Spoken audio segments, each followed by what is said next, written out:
Olá, meus amigos e irmãos. Que a graça e a paz do nosso Senhor e Salvador Jesus esteja com cada um de nós. Começamos aqui mais uma lição da revista Palavra e Vida, produzida pelo Departamento de Educação Cristã da Convenção Batista Fluminense. Esta revista, que foi escrita pelo pastor Valtair Afonso Miranda, com o título Corpo e Unidade, Cartas do Apóstolo Paulo aos Coríntios. Mas antes de começarmos a apresentação desta 7ª lição, que traz o título Onde está morte, a sua vitória? Eu te convido a se inscrever gratuitamente aqui no nosso canal. No botão aqui embaixo, onde está escrito Inscreva-se. Curta, deixe o seu comentário, acione o sino das notificações para você receber aí a lição no momento em que nós publicarmos. Compartilhe para que mais pessoas possam, juntamente com a gente, desfrutar da aprendizagem da Palavra de Deus. Toda semana nós estaremos publicando aqui uma nova lição para que possamos estudar juntos.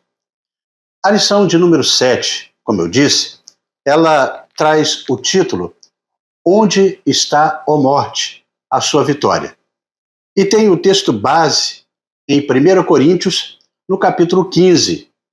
Nós estaremos lendo apenas os versículos de 1 até o 4, neste momento, para que nós possamos introduzir esta lição.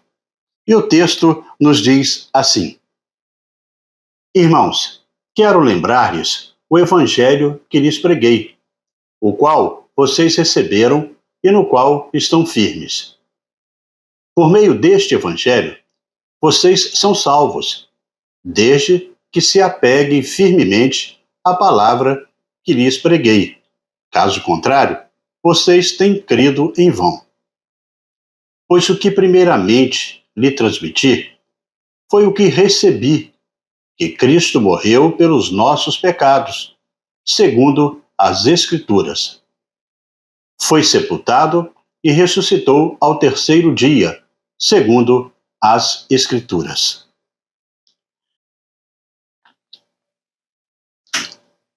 Talvez você, em algum momento de sua vida, já deve ter ouvido alguém falar que nós não passamos de matéria e que somos como qualquer animal, que quando morre, tudo acaba ali mesmo. Mas será que essa afirmativa é verdadeira? A Bíblia, ela vai desafiar essa crença e vai questionar essa ideia, visto que a própria Bíblia vai dar ênfase à ressurreição de Cristo. E qual é o significado disso? Será que nós teremos a capacidade de entender a base da esperança depois dessa vida?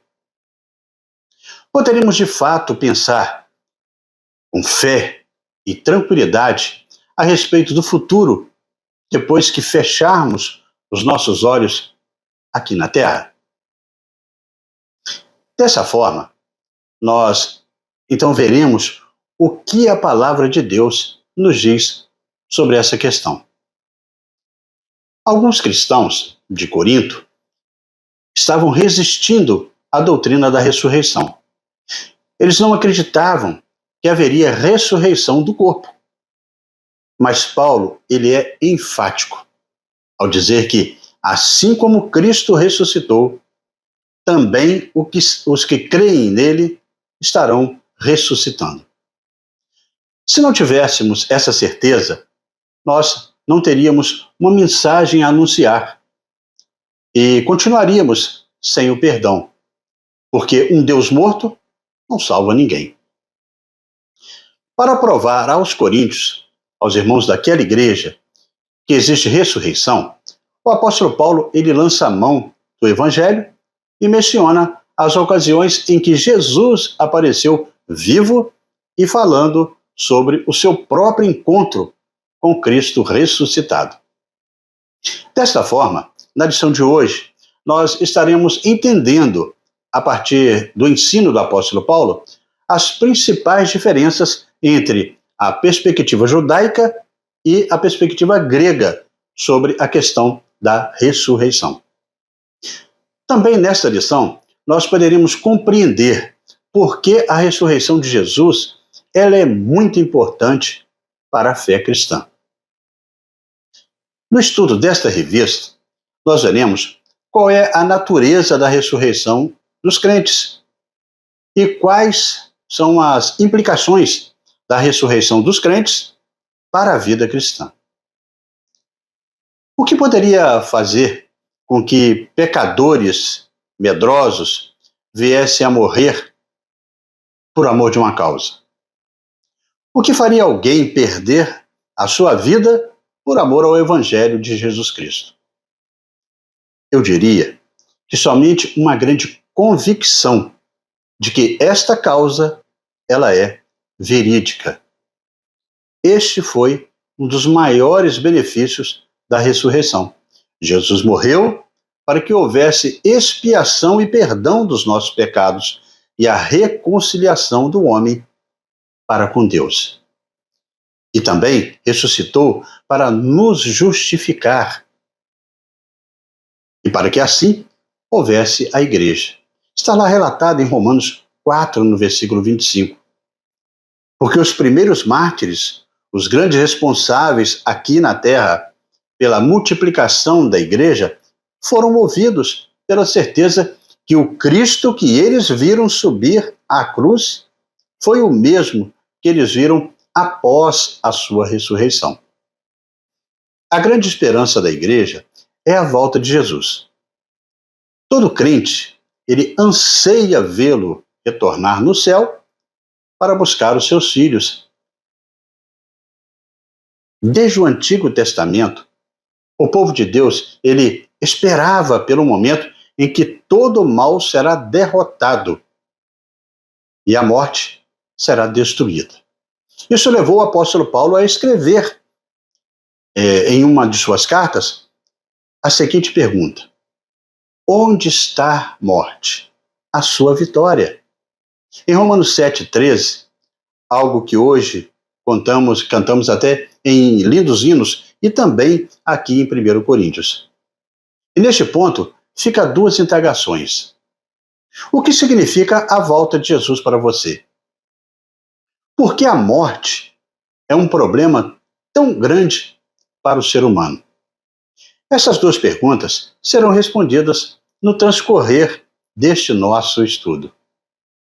É bom que entendamos que após a queda do homem, a morte passou a ser o maior mal que temos que enfrentar. O pecado nos proporcionou a vulnerabilidade diante da morte. E que, devido a isso, já perdemos até tantas pessoas queridas e sofremos por isso. Porém, a morte de Cristo, a sua ressurreição, nos garante aí futuramente uma suprema vitória sobre o pecado e também sobre a morte. É com essa esperança, é com essa certeza que o apóstolo Paulo ele evidencia ao dizer: onde está, ó morte, a sua vitória? Onde está, ó morte, o teu agrilhão? E nesse caminhar nós chegamos ao primeiro tópico da nossa lição, e que tem o título Esperança Judaica versus Expectativa Grega. Esperança Judaica versus Expectativa Grega. Para melhor compreensão deste tópico, é necessário entendermos qual é a sua contextualização. A carta aos Coríntios, ela foi escrita a uma igreja que estava sendo influenciada, e muito influenciada, pela cultura grega, porque Corinto estava na Grécia. Neste ponto do estudo, nós veremos uma distinção entre a perspectiva judaica e a perspectiva grega sobre o corpo. Os judeus acreditavam que o corpo era parte integral da pessoa, enquanto os gregos acreditava que o corpo era uma prisão para a alma. Essa diferença de perspectiva afeta a crença na ressurreição, visto que os gregos, eles não acreditavam na ressurreição, pois acreditavam que o corpo ele era imperfeito. Mas o apóstolo Paulo, ele vem aqui neste capítulo para responder às objeções dos coríntios. Ele usa argumentos bíblicos e teológicos para defender a ressurreição dos mortos. Ao observarmos a estrutura desta carta aos Coríntios, vamos perceber uma curiosa ênfase ao corpo. Assim, então, podemos ver. Primeiramente, ele vem e faz uma apresentação, 1 Coríntios de 1 a 9. E tem as divisões na igreja, 1 Coríntios de 10, de 4 a 21. Problemas de imoralidade, no capítulo 5. Problemas com processos judiciais, no capítulo 6. As questões relacionadas com o corpo tem ali no capítulo 6, do versículo 12 até o versículo 20. As questões em torno do casamento cristão, no capítulo 7, ali todo. A liberdade cristã e a questão da comida, no capítulo 8, vai até o capítulo 11. As questões em torno do culto, com roupas, comidas, ali do capítulo 11 até o 14. A ressurreição dos mortos entra aqui no capítulo 15.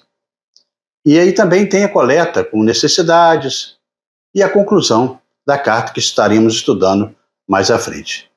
Seria um exagero dizer que a maior parte da carta trata de questões em torno do corpo? Parece que não, por isso não é surpresa que Paulo gasta 58 versículos para discutir exatamente a temática da ressurreição do corpo. Como já falamos antes, Paulo ele trabalhou na cidade de Corinto após a sua passagem pelo Areópago, lá em Atenas, como retrata o livro de Atos no capítulo 17. Começando pelo Deus desconhecido lá em Atenas, o apóstolo ele pregou para um público ateniense a sua mensagem. Eles o ouviram atentamente até o momento em que o apóstolo Paulo falou da ressurreição dos mortos. Atos 17, 31 retrata esse episódio. Segundo a narrativa bíblica, assim que Paulo tocou neste assunto, ele perdeu o seu auditório. Eles logo começaram a caçoar dele, deixando bem claro que sobre a questão da ressurreição, eles não estavam nem um pouco dispostos a ouvir. Atos 17, 32. Usemos essa reação dos atenienses, aquela mensagem da ressurreição, como exemplo do que estava acontecendo também em Corinto, que era na Grécia. O apóstolo Paulo começa afirmando, em primeiro lugar, que a ressurreição de Jesus não foi nenhum fenômeno psicológico, não foi nenhum elemento lendário que começou a se espalhar de um mal entendido. Não foi uma coisa criada pelo homem. O apóstolo Paulo ele vai falar com bastante objetividade sobre este assunto. O texto que ele diz em 1 Coríntios, no capítulo 15, no versículo 3 ao 11, diz o seguinte: pois o que primeiramente lhe transmiti foi o que recebi, que Cristo morreu pelos nossos pecados, segundo as Escrituras. Foi sepultado e ressuscitou ao terceiro dia, segundo as Escrituras. E apareceu a Pedro e depois aos 12. Depois disso, apareceu a mais de 500 irmãos de uma só vez, a maioria dos quais ainda vive, embora alguns já tenham adormecido. Depois, apareceu a Tiago e então a todos os apóstolos. Depois destes, apareceu também a mim, como a um que nasceu fora do tempo, pois sou o menor dos apóstolos e nem sequer mereço ser chamado apóstolo, porque persegui a igreja de Deus. Mas pela graça de Deus, sou o que sou. E sua graça para comigo não foi em vão. Antes, trabalhei mais do que todos eles. Contudo, não eu, mas a graça de Deus comigo. Portanto, quer tenha sido eu, quer tenha sido eles, é isto que pregamos. E é isso que vocês creram. Orientando deste modo aquela confusa igreja ali de Corinto, aqueles irmãos, Paulo aqui está enfatizando a sua autoridade apostólica. É ele que deixa bem claro que estaria a partir deste ponto falando sobre a ressurreição. Os gregos não gostavam deste assunto. A cultura grega tinha diversas expressões dualistas. É a do próprio filósofo Platão, né? Que é a mais conhecida, que menosprezava o corpo em detrimento do espírito. É um dualista que rejeita o corpóreo, que o entende como inferior e mau. O corpo era considerado mesmo aí uma prisão do espírito. O desejo de pelo menos uma parcela destes gregos era escapar do corpo e libertar o espírito. Aqui devemos entender que esta carta ela foi escrita por volta do ano 55 da era cristã. Todo mundo sabe que Jesus foi para o céu e avisou que voltaria. Ele deixou claro que um dia estaria definido a concretização aí do seu retorno, ou seja, a sua segunda vinda. No entanto, Jesus não voltou até agora. E algumas pessoas, principalmente naquela época, continuavam morrendo, envolvidos por essa atmosfera helenista.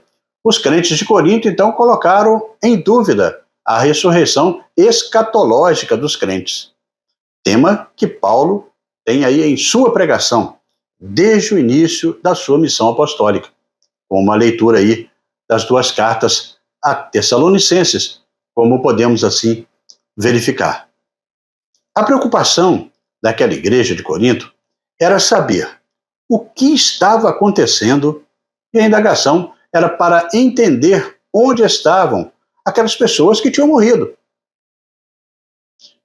O apóstolo Paulo, ele começa a sua explicação para aqueles irmãos que, primeiramente, Jesus Cristo, ele tinha ressuscitado de verdade. Ele não tinha aparecido em espírito. Não tinha sido uma visão. Jesus havia ressuscitado em carne e osso e retornado em um corpo diferente, um corpo glorificado. Assim como temos no texto anterior, ele foi visto pelos seus discípulos e mais de 500 pessoas de uma só vez. E se eles quisessem verificar a veracidade de tudo isso, muitos ainda estavam vivos naquela época e que eles poderiam testificar.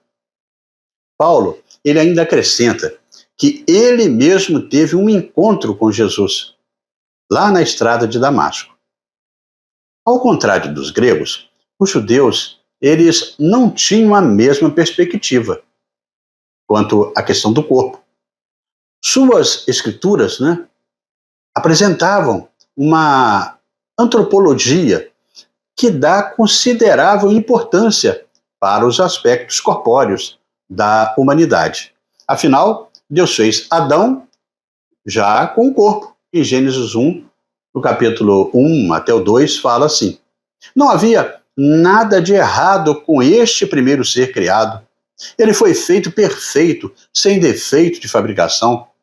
Não há em Adão uma oposição entre corpo e espírito. entre a sua parte boa e uma parte má. Porque ambas as partes pertencem ao mesmo Deus. Após criar o primeiro casal, com corpo e tudo, o Criador emitiu a sua avaliação quanto àquilo tudo. Ele disse que era muito bom. Em Gênesis 1, 31.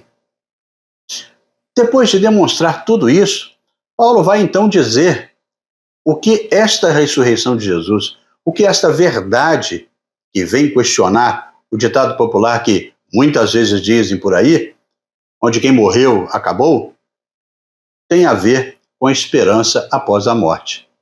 Por isso, a esperança de salvação que se manifesta nas escrituras judaicas tem lugar para o corpo.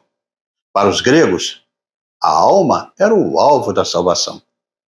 Para os judeus, não há salvação sem o corpo. Portanto, o clímax dessa escatologia veterotestamentária pode ser encontrada na grande esperança de Daniel 12:2, onde diz que e muitos dos que dormem no pó da terra ressuscitarão, uns para a vida eterna e outros para a vergonha e o desprezo eterno. O apóstolo Paulo, então, ele fala àqueles irmãos que estava sendo pregado que Cristo ressuscitou dentre os mortos.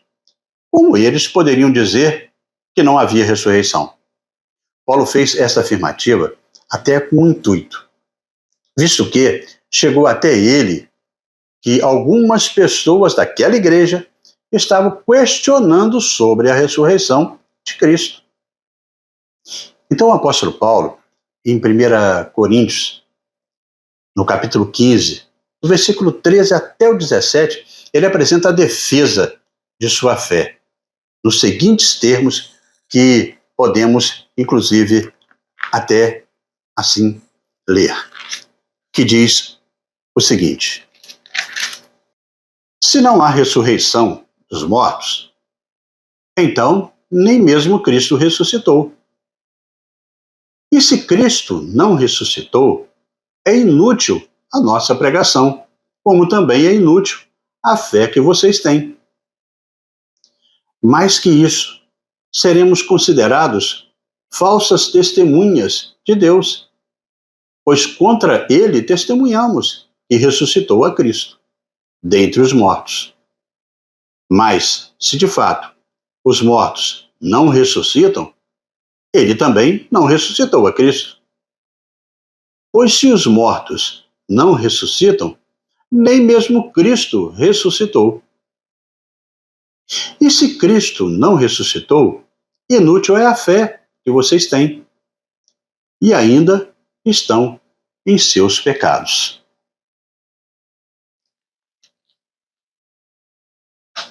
O apóstolo Paulo foi direto.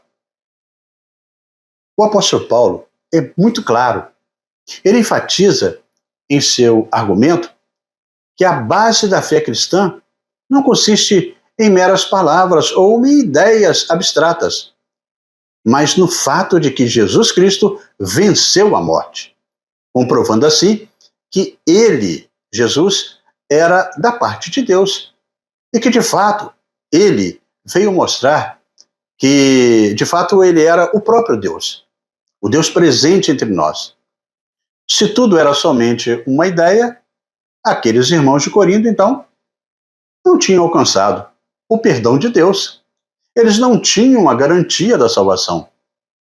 E também, até mesmo, os que haviam morrido não tinham alcançado a salvação. Paulo ele trabalha com a lógica grega, que permeava aquele pensamento daquelas pessoas, como parte da sua filosofia. Realmente, se acreditamos que essa vida é tudo, naturalmente, não há nenhuma razão para que uma pessoa tenha um comportamento ético, altruísta, que leve em conta a pessoa de Deus ou de seu semelhante. Paulo foi muito inteligente na sua defesa da fé.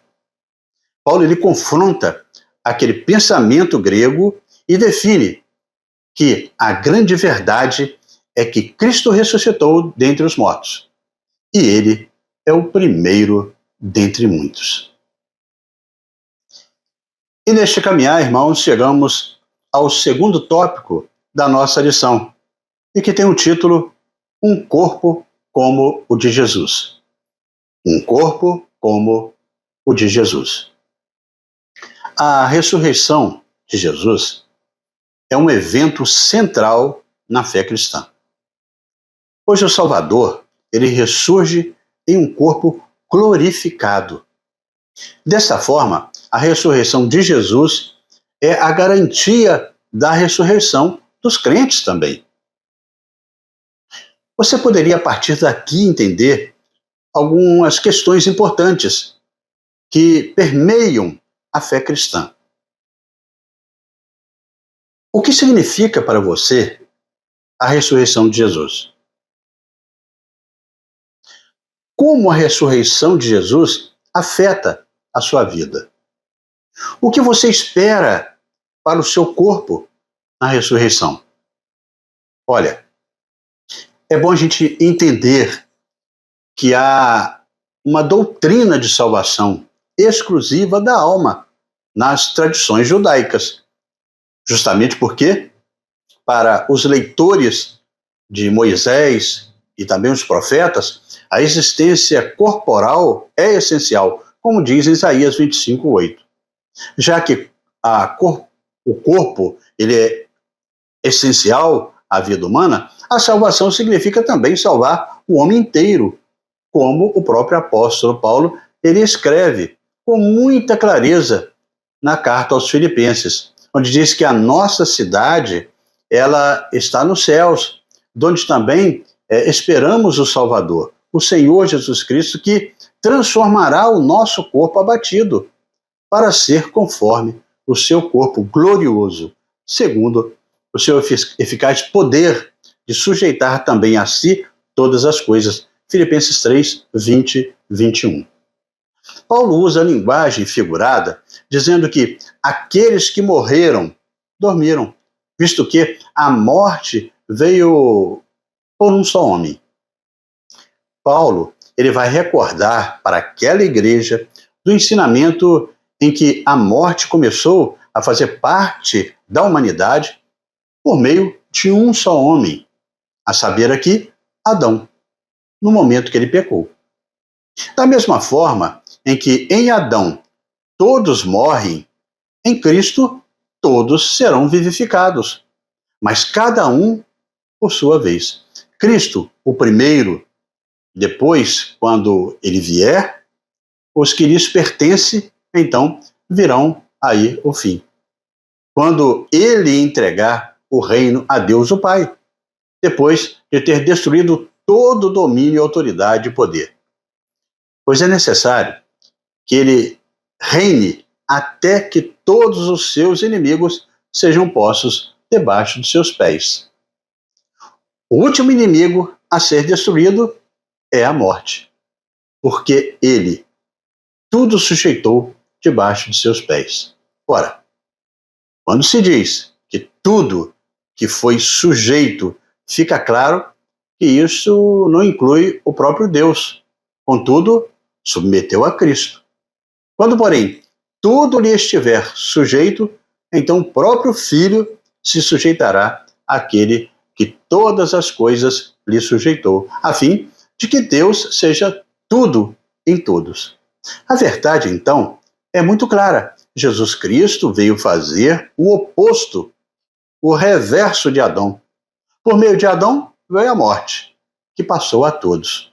Por meio de Jesus Cristo, a vida que vem de Deus. E, portanto, a ressurreição também chegou a todos. Nós ainda não estamos desfrutando aí dessa vida ainda, porque há um processo histórico, um calendário escatológico que, quando for cumprido, e o último ser derrotado aí é a própria morte, como diz aí o texto, então a glória da ressurreição se manifestará. Perceba aqui que Paulo, ele fala de uma transformação do corpo abatido. Este corpo, para que ele seja o segundo corpo glorioso, como o de Jesus. Se os judeus, com exceção aí dos saduceus, eles acreditavam na ressurreição escatológica a partir exclusivamente das escrituras judaicas, o apóstolo ele tem um elemento de ainda mais magnitude: a ressurreição de Jesus. A ressurreição de Jesus não foi uma ressurreição como foi aí o caso da viúva lá da cidade de Naim, né, do seu filho, do amigo Lázaro. Eles morreram novamente. Jesus não. Ele se levantou da morte porque ele a derrotou. Sua ressurreição é a glorificação escatológica, que é esperada, como diz lá em Daniel, mas antecipada de maneira proléptica, né, para aqueles que estão dormindo e esperando. Suas aparições posteriores, assim, são semelhantes às teofanias dos tempos dos patriarcas, ou ao fogo da sarça ardente. Jesus ele aparece e desaparece quando quer. Ele entra sem precisar abrir a porta, pois seu corpo é agora o corpo glorificado. Ele pode partir o pão com os discípulos, como fez lá em Emaús. Pode assar alguns peixes, como fez com Pedro, à beira do mar, lá na Galileia. Pode pedir para Tomé tocar as suas marcas, a marca da sua mão, e vai por aí afora. Quando quer, também pode evaporar diante dos seus olhos ou flutuar na direção das nuvens. E foi assim que Paulo ouviu no caminho de Damasco, em brilho e glória. A ressurreição de Jesus foi inteira, com um corpo também, para um estado de glorificação. Dessa ressurreição de Jesus, é possível também apontar que Jesus ele preservou a sua identidade. Ele era o mesmo que foi crucificado. Teve continuidade. Jesus se levantou sem um corpo físico que poderia atuar sobre a matéria. Paulo insiste na natureza corporal da ressurreição. Houve ali também uma descontinuidade. Era uma forma corporal, mas não o mesmo corpo, já que ele foi transformado por novos poderes e habilidades. O que Paulo argumenta em 1 Coríntios 15 é que a ressurreição de Jesus é o início da ressurreição escatológica. É a primeira de uma série. Seus discípulos ressuscitarão como ele. Além disso, a ressurreição de Jesus é a garantia da ressurreição dos seus discípulos. 1 Coríntios 15, de 14 a 18, assim o apóstolo Paulo retrata. Negar a ressurreição dos discípulos seria, então, negar a ressurreição do próprio Jesus. Quem adotasse tal caminho era para Paulo o mais miserável dos homens. 1 Coríntios 15, 19. Pois se Cristo não ressuscitou, então era vã toda aquela pregação, e vã também a pregação deles. O apóstolo vai chamar a atenção para a postura incoerente daqueles irmãos de Corinto. Lá, entre eles, havia um grupo um tanto estranho, que estava até batizando em favor dos mortos, e possivelmente, em algumas ocasiões, batizando até os próprios mortos. Por esse motivo, Paulo ele questiona que eles estavam praticando aquelas coisas, depois dizendo que não tinha ressurreição. Paulo questiona aquela estranha lógica daqueles irmãos. Paulo afirma que ele tem a esperança da ressurreição e, por isso, enfrentava a cada dia a morte. E, por isso, ele tinha sofrido por causa do Evangelho. Isso tudo ele fazia por causa de sua convicção na ressurreição. A terceira questão a ser discutida neste capítulo é como será essa ressurreição. Então, o apóstolo ele vem e fala de um corpo glorificado, um corpo específico para a ressurreição dos mortos. Segundo o apóstolo, aquele corpo que era corrompido após a morte ressurgirá em um corpo incorruptível. O corpo que desceu em desonra ressurgirá em glória. Desceu em corpo natural e ressurgirá em um corpo espiritual. Paulo, ele prossegue dizendo que essa situação é melhor entendida quando compreendemos a realidade de Adão, visto que o primeiro homem, Adão, tornou-se aí um ser vivente. O último Adão, que é Cristo, um espírito vivificante. Adão era do pó da terra. O segundo homem, que é Cristo Jesus, do céu. Os que são da terra são semelhantes ao homem terreno. Os que são do céu, ao homem celestial. Assim como tivemos a imagem do homem terreno, teremos também a imagem do homem celestial. Desta forma, irmãos, a grande esperança nossa é a ressurreição dos mortos com um corpo que nunca mais será destruído, como é o nosso corpo limitado e com uma certa aí data de validade. Paulo, ele finaliza o seu ensinamento dizendo que quando tudo isso se cumprir, a morte, ela será destruída pela vitória. Então, naquele dia, cantaremos: onde está, ó morte, a sua vitória? Onde está, ó morte, o seu aguilhão? O aguilhão da morte é o pecado. E a força do pecado é a lei. Mas graças a Deus, que nos dá a vitória por meio de nosso Senhor Jesus Cristo, aquele que venceu a morte. E dessa forma, amigos e irmãos, chegamos à conclusão desta nossa 7ª lição da revista Palavra e Vida. Neste texto que nós estudamos aqui, vimos que a ressurreição de Jesus, ela foi um evento corporal, que é essencial para a fé cristã. A ressurreição de Jesus, ela é a garantia de que os crentes ressuscitarão com corpos glorificados. Pela ressurreição de Cristo, temos a esperança de vida eterna. Essa verdade tem implicações importantes para a vida cristã. Se os crentes acreditam que seus corpos serão ressuscitados, eles devem tratar os seus corpos com respeito. Os crentes devem cuidar dos seus corpos física e espiritualmente. Nós devemos usar nossos corpos para servir a Deus e também ao próximo.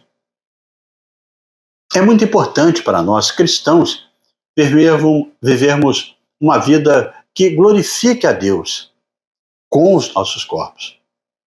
Cuidemos de nossos corpos física e espiritualmente. Usemos nossos corpos para servir a Deus e também ao próximo. O embate entre a expectativa judaica e a expectativa grega não terminou. Nos tempos paulinos, elas existiam.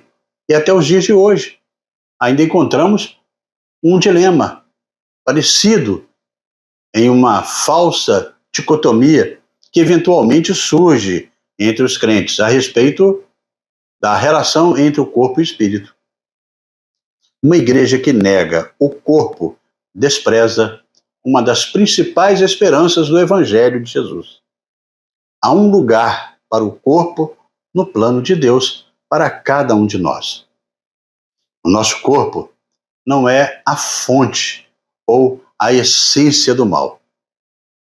Tem muita gente que acha que o que existe de ruim e de mal está ligado ao corpo. Isso não faz sentido, visto que este corpo que temos foi dado por Deus e foi Ele que cuidou de tudo isso desde o ventre da nossa mãe. O pecado não está ligado somente ao corpo. Ele atingiu ao homem como um todo. O pecado não escolheu um compartimento do ser humano para habitar ali. Esse tipo de pensamento não é bíblico. Por isso, faz todo sentido aí a ressurreição, pois somos partes do corpo e também parte não corpórea. E que alguns até dividem, né, em alma e espírito. Quando fomos resgatados, transformados e recuperados por Deus, não faz sentido aí somente uma parte. Por isso, o corpo será ressuscitado para que integralmente nós compareçamos diante de Deus numa forma. E assim chegamos, irmãos, no nosso momento de pensar e agir, com 3 questões. A primeira delas: quais seriam as razões para Paulo gastar aí tanto espaço nesta carta para o tema da ressurreição dos mortos? Olha só, o capítulo 15, ele funciona tanto como uma crescente, né, na carta de Paulo, como um ápice da exposição psicológica do apóstolo. Ele fornece a chave teológica que revela a mente do próprio apóstolo e seus leitores aí, para explicar a estrutura de sua ética. Para o apóstolo Paulo, tudo o que ele disse nessa carta depende da realidade histórica da ressurreição física de Cristo. A ressurreição de Jesus Cristo é o ápice, sem a qual seu sofrimento e morte não fazem sentido algum. E em razão da qual a graça restauradora concedida por Deus, a sua criação agora é revelada. Por causa da ressurreição de Cristo, seus seguidores têm esperança de vida eterna na presença de Deus. Uma vida que já iniciou e que provocou o seu poder na comunidade de Cristo. Os cristãos que se tornaram parte do corpo de Cristo e recebedores de seu Espírito têm aí a garantia de que serão ressuscitados dentre os mortos em Cristo Jesus. O segundo momento para a gente pensar e agir: por que negar a ressurreição escatológica dos mortos é igualmente negar a ressurreição histórica de Jesus? É um caso a pensar, já que a ressurreição escatológica, ela trata da ordem dos acontecimentos. Nesse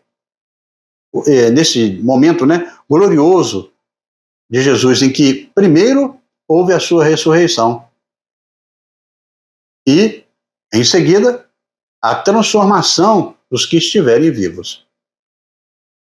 Os 2 episódios correspondem àquilo que aprendemos como ressurreição para a vida eterna.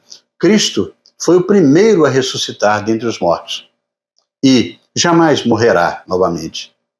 Ele foi o primeiro de todos, abrindo o caminho, mas a sua vinda será agora a vez daqueles que neles dormiram e aguardam a ressurreição. Ele é o nosso precursor, é o penhor de quem também, que nós também estaremos ressuscitando ou seremos transformados se estivermos vivos durante este grande evento. Negar a ressurreição escatológica dos mortos é igualmente negar a ressurreição histórica de Jesus e também o plano da salvação a nós preparados por Deus. O terceiro ponto para pensar e agir: qual é o papel do corpo no plano da redenção de Deus? Bem, Paulo, ele faz um contraste entre Adão e Cristo Jesus. Naturalmente, semelhante a Adão, nasceremos com um corpo terrestre, sujeito à morte e aos desgastes físicos. Foi por este corpo que entrou o pecado no mundo, e por conseguinte, a morte.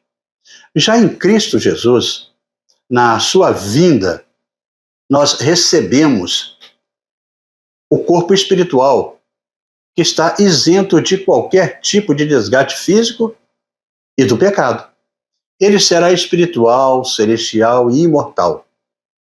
Se todos hão de morrer por causa de um homem, Adão, todos morrem em Cristo, que morreram em Cristo aí, não é? Ressuscitarão por causa de um homem, Cristo Jesus. Por estarmos unidos a Adão, haveremos de morrer, mas aquele que está unido a Cristo há de ressuscitar para a vida eterna. Paulo poderia, se quisesse, ter dito apenas que aqueles que estão em Cristo Jesus, após a ressurreição dos últimos dias, viverão eternamente em um corpo glorificado para Deus. Que este ensinamento de Paulo, que é muito importante para a doutrina cristã, possa estar transformando a sua vida no entendimento do plano salvífico de Deus para a humanidade. Glória a Deus, que nos dá a vitória por intermédio do nosso Senhor Jesus Cristo, para sermos firmes e constantes e sempre abundantes nesta vida. E, por fim, gozarmos a vida eterna com Jesus, na nossa morada celestial, preparada por Deus desde a fundação deste mundo. E assim, amigos e irmãos, nós terminamos mais uma lição da revista Palavra e Vida. Mas antes de você sair, eu te convido para que você se inscreva no nosso canal, no botão aqui embaixo, onde está escrito inscreva-se. Isso é muito importante para o canal. Curta, deixe o seu comentário, acione o sino das notificações e compartilhe para que mais pessoas também possam desfrutar do conteúdo para a edificação de cada um na aprendizagem da palavra de Deus. Na próxima semana, nós estaremos estudando a lição de número 8, com o título A Assistência Social. A Assistência Social. E estaremos publicando aqui esta nova lição, se Deus assim nos permitir. Amém?